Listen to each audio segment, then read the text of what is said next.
Halo guys, kembali lagi di Scary Stories. Guys, setelah sebelumnya kita melihat aksi brutal trio kanibal Odds bersama ayah mereka di kota kecil Fair Lake saat Halloween, kini kita akan melihat aksi pembantaian mereka lagi yang langsung berfokus di tempat tinggal mereka sendiri, yaitu di hutan Virginia Barat. Bagaimana aksi gila mereka kali ini? Semuanya akan diungkap di film Wrong Turn 2003 yang melanjutkan cerita sebelumnya. Dan ini dia alur cerita Wrong Turn berdasarkan timelinenya part 3.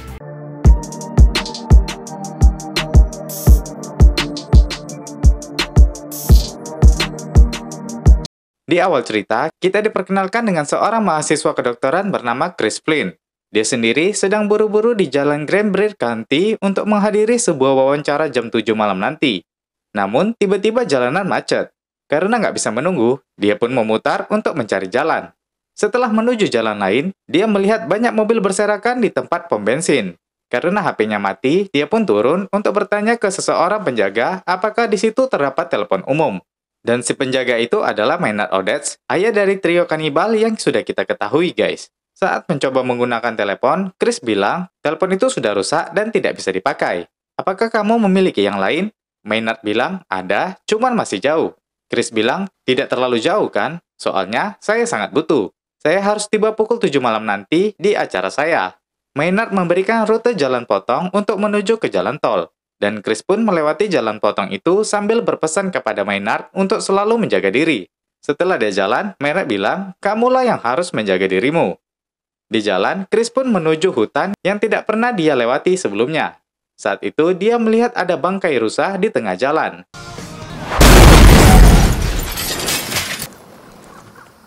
Chris tidak sengaja menabrak mobil 5 remaja yang berada di tengah jalan.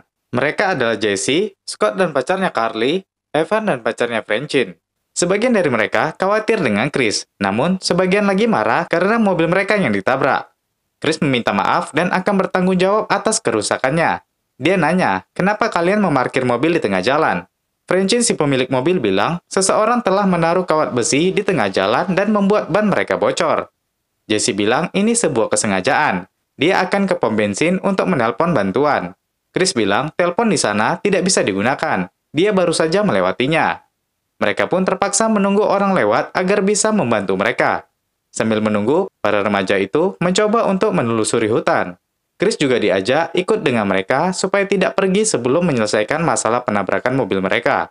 Sedangkan Evan dan Francine tetap di tempat untuk menunggu orang lewat. Sambil jalan, Chris bertanya ke Scott, apa yang kalian lakukan di sini? Scott bilang mereka sedang berkemah, namun mereka tersesat dan terjebak di jalan ini. Sambil melanjutkan perjalanan, Scott melihat ada perapian yang sepertinya dilakukan seseorang. Dia memanggil, apakah ada orang di sana? Namun, tidak ada jawaban apapun di hutan itu. Karena nggak mau ambil resiko buruk, mereka pun melanjutkan perjalanan. Di sisi lain, Evan mendengar sesuatu dari dalam hutan. Sementara Francine di dalam mobil, dia pun mencari sumber suara itu karena penasaran. Selang beberapa menit kemudian, Francine kebingungan karena Evan yang dikiranya sedang pipis tidak kembali juga. Dia pun masuk untuk mencarinya.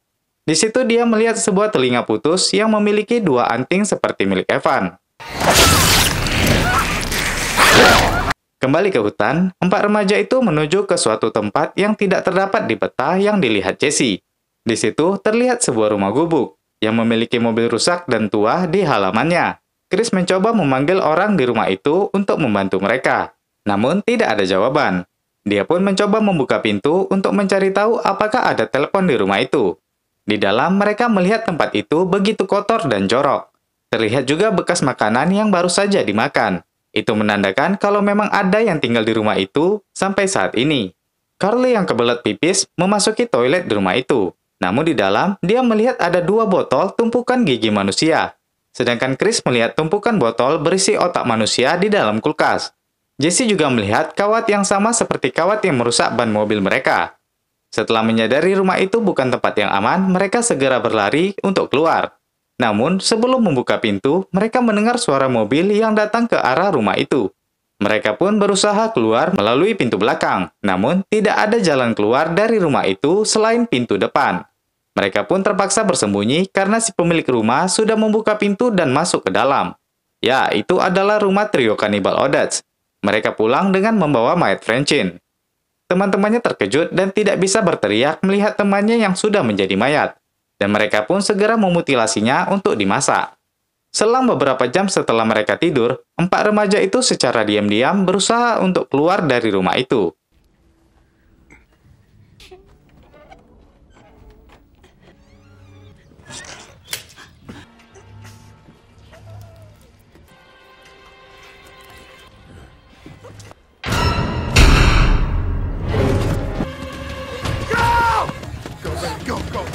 Trio kanibal yang terbangun itu langsung mengejar dengan mobil truk mereka.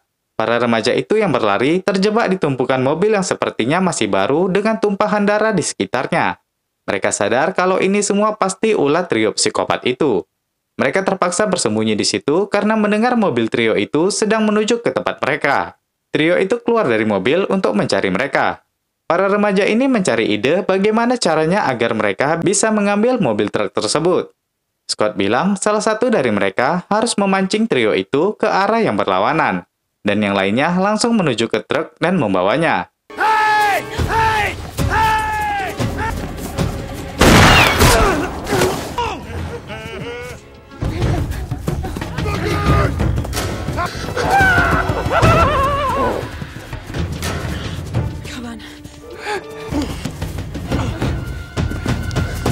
Saat mereka bertiga membuka mobil, mayat Evan pun jatuh dari dalam. Tidak ada waktu terkejut, mereka harus segera naik dan menyelamatkan Scott. Mereka pun cukup cepat menjalankan truk itu untuk mencari Scott. Where is he? Where is he?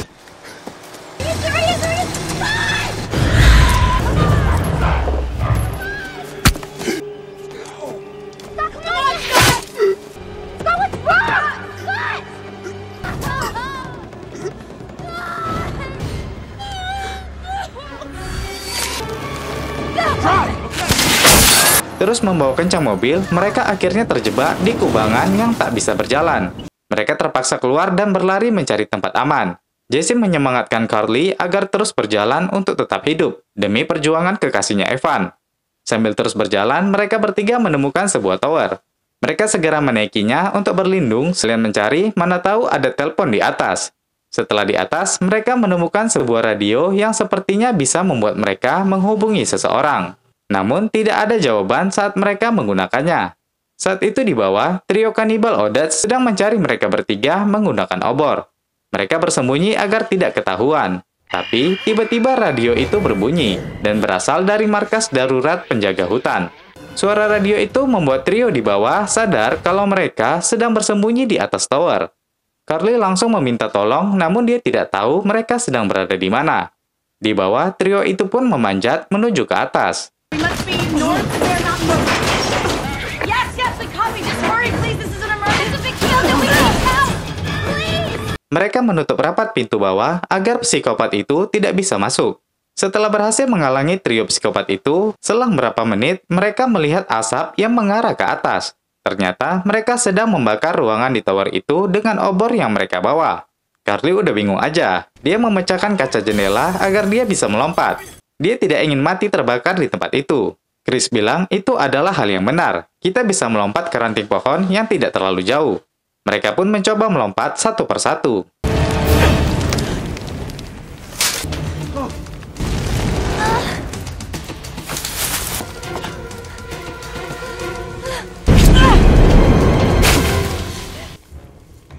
Setelah berhasil melompat, trio Odats tidak tinggal diam. Trevinger memanjat pohon itu. Sedangkan mereka bertiga berusaha berjalan melalui batang kayu untuk bersembunyi.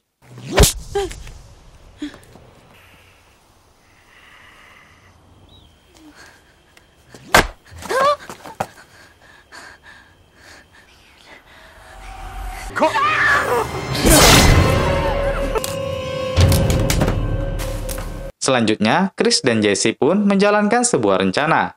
Chris menarik sebuah ranting pohon, sedangkan Jesse memancing trio Odats untuk menuju ke arahnya. Trevinger yang mendengar itu langsung berlari menuju ke arahnya.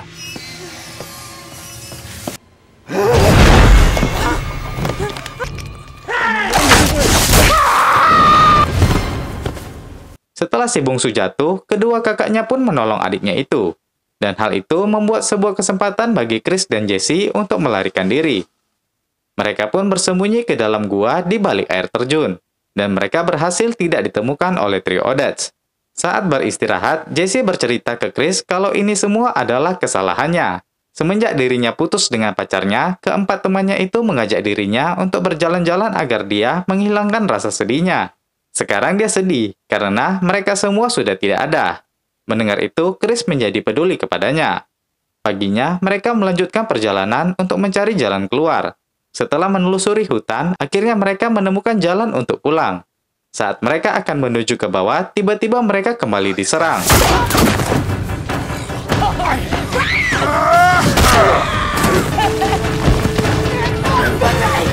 Jesse diculik. Chris melihat ada polisi yang lewat.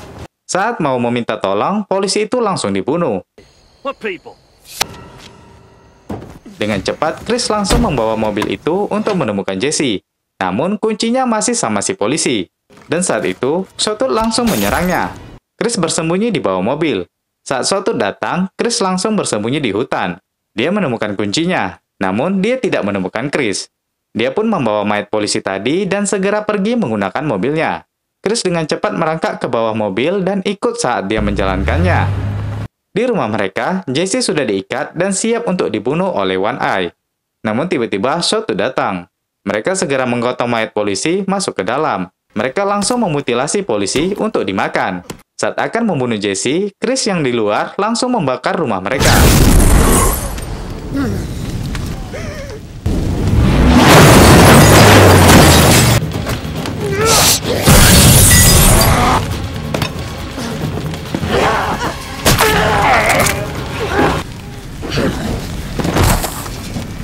Chris berhasil mengalahkan mereka berdua, dan segera dia membuka ikatan Jesse.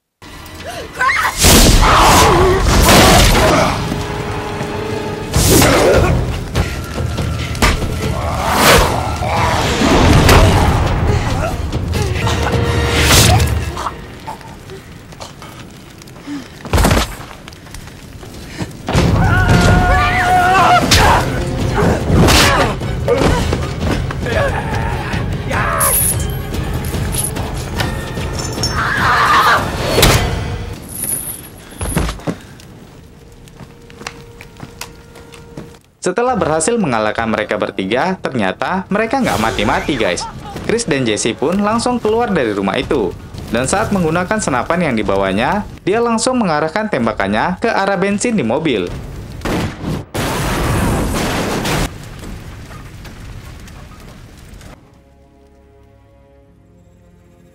Setelah berhasil menghancurkan rumah itu, mereka berdua pun pergi dengan membawa truk trio Odets. Di jalan, Maynard melihat kalau Chris berhasil hidup di dalam hutan itu. Dia pun menutup pintu dan bersembunyi. Nah, di adegan post-kredit, polisi yang mendapat kabar dari markas darurat penjaga hutan yang dihubungi mereka sebelumnya, datang ke hutan itu untuk menyelamatkan mereka. Polisi itu berhenti dan keluar melihat rumah yang terbakar. Dia mengecek dan menemukan mayat salah satu dari trio Odets di rumah itu. Dan dari belakang, Trifinger yang masih hidup datang dan membunuhnya. Di sini jelas berarti Trifinger masih hidup guys, dan kedua kakaknya yang sudah terluka parah sudah jelas mati. Nah itu tadi alur cerita Wrongtune 2003 yang merupakan seri ketiga dari timeline cerita yang ada. Ceritanya belum berakhir sampai di sini guys, karena Trifinger masih akan beraksi di seri selanjutnya. Jadi ditunggu ya. Terakhir saya Jiwa, terima kasih sudah menonton dan sampai jumpa di video berikutnya.